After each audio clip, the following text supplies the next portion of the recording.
Hello विद्यार्थियों, मैं हूं अशोक कुमार और आपको देने जा रहा हूं हाई कोर्ट के लिए स्पेशल डिक्टेशन, जो होगी हाई कोर्ट से संबंधित लीगल डिक्टेशन 80 शब्द प्रति मिनट के हिसाब से। तो चलिए डिक्टेशन को स्टार्ट करते हैं। स्टार्ट। जहां उसे ऐसा प्रतीत होता है कि कैदियों के अतिरिक्त संख्या का आसानी से कारागार में नहीं रखा जा सकता है, वहाँ वह कैदियों के अन्य कारागार में स्थानांतरण के लिए व्यवस्था कर सकता है। इस प्रकार कारागार निर्देशिका के पैरा 137 को कारागार अधिनियम के अधीन कारागार महानिरीक्षक को प्रदान की गई शक्तियों के संदर्भ में स्पष्ट रूप से निर्दिष्ट किया जा सकता है, जो कैदियों की अतिरिक्त संख्या अर्थात अधिक भीड़ को कम करने की बाबत अस्थायी आवास उपलब्ध कराने की शक्ति के बारे में है। इसलिए यह मानना गलत होगा कि पैरा 137 को कानूनी समर्थन प्राप्त नहीं है। पैरा किसी भी दशा में यदि यह मान भी लिया जाए कि ये नियम मात्र प्रशासनिक अनुदेश हैं, कानून का बल प्राप्त नहीं है, तो भी हम यह समझते हैं कि अधिक भीड़ से उत्पन्न स्थिति से निपटने के बारे में किसी प्रतिकूल कानून के अभाव में इन्हें लागू किया जा सकता है, परंतु यह तब जबकि कारागार प्राधिकारी को जिनकी अभिरक्षा में धारा 167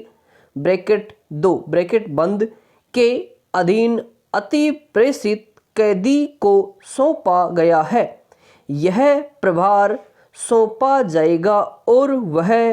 सुपुर्दगी के आदेश के लिए नियत तारीख को न्यायिक मजिस्ट्रेट के समक्ष कैदी को उपस्थित करने का उत्तरदायित्व निभाएगा। प्रस्तुत मामले में इस बात की कोई शिकायत नहीं है कि इटावा के कारागार के प्राधिकारियों ने याचियों को अति प्रेषण आदेश में नियत तारीख या तारीखों को न्यायिक मजिस्ट्रेट के समक्ष न प्रस्तुत किया हो। पैरा एक बार जब यह निष्कर्ष दिया गया कि याची के निरोध को वैध प्रतिप्रेषण आदेश का समर्थन प्राप्त है, उसके विरुद्ध वैध अभिरक्षा वारंट जारी किए गए थे, तब याचियों का एक कारागार के दूसरे कारागार में किया गया स्थानांतरण अपने आप और अतिरिक्त कारणों के बिना निरोध को अविधि मान्य नहीं बनाएगा। हम हरि प्रसाद दुबे त्यागी बनाम जिला magistrate Farrukhabad 1976 Allahabad law journal 62 वाले मामले में व्यक्त किए गए प्रतिकूल मत से अवगत हैं। इस मामले में न्यायपीठ ने यह अभी निर्धारित किया कि न्यायिक मजिस्ट्रेट से आदेश प्राप्त किए बिना किसी कैदी का एक कारागार से दूसरे कारागार को किया गया स्थानांतरण अवैध हो जाएगा। सूरज सिंह बनाम उत्तर प्रदेश राज्य 1984 इलाहाबाद लॉ जर्नल 375 वाले मामले में यह निर्णय इस न्यायालय की पूर्ण न्यायपीठ द्वारा अभिव्यक्त रूप से उलट दिया गया है। तथापि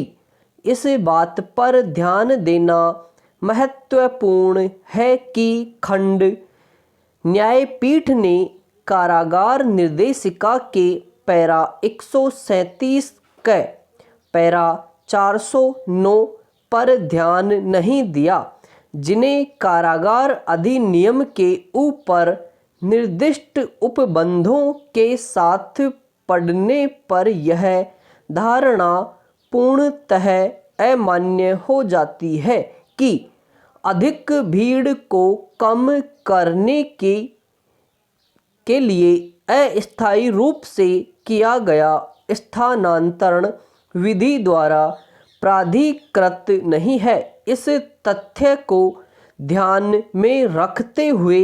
इस प्रश्न पर अधिक विचार करना आवश्यक नहीं है कि त्यागी 1976 इलाहाबाद लॉ जर्नल 62 वाले पूर्वोक्त मामले को पूर्ण न्यायपीठ द्वारा उलट दिया गया है। पैरा यह निवेदन किया गया है कि दंड प्रक्रिया संहिता की धारा 167(2)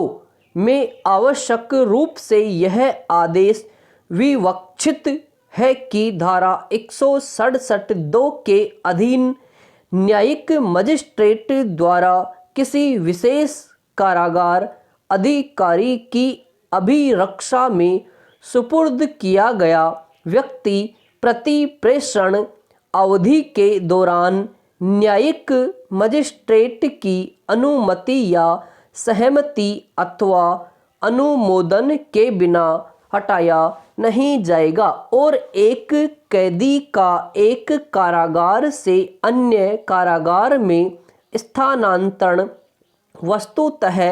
सुपुर्दगी आदेश का उल्लंघन होगा यदि स्थानांतरण न्यायिक मजिस्ट्रेट की अनुमति या अनुमोदन से नहीं किया गया है।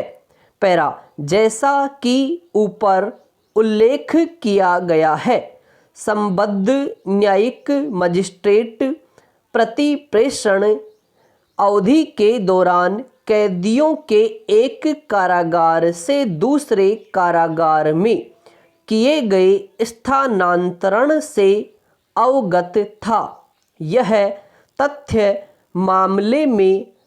प्रत्यर्थी द्वारा फाइल किए गए या प्रस्तुत किए गए अभिरक्षा वारंटों से पूर्णतः स्पष्ट है। इसके बावजूद न्यायिक मजिस्ट्रेट याचियों को प्रतिप्रेषण मंजूर करते और उनकी अवधि बढ़ाते रहे। इसलिए हम यह धारणा करने के हकदार हैं कि अस्थायी रूप से रखे जाने के लिए याचियों के एक कारागार से दूसरे कारागार को किए गए स्थानांतरण को न्यायिक मजिस्ट्रेट का अनुमोदन मिल गया है। इन परिस्थितियों में याचियों को उस कारागार की अभिरक्षा में सौंपा जाना जहां उन्हें स्थानांतरित किया गया है, स्थानांतरित अभिरक्षा के समतुल्य होगा, जो ऐसी अवधारणा है जिसे विभिन्न विनिश्चयों के माध्यम से उच्चतम न्यायालय का अनुमोदन और मान्यता प्राप्त है। समाप्त।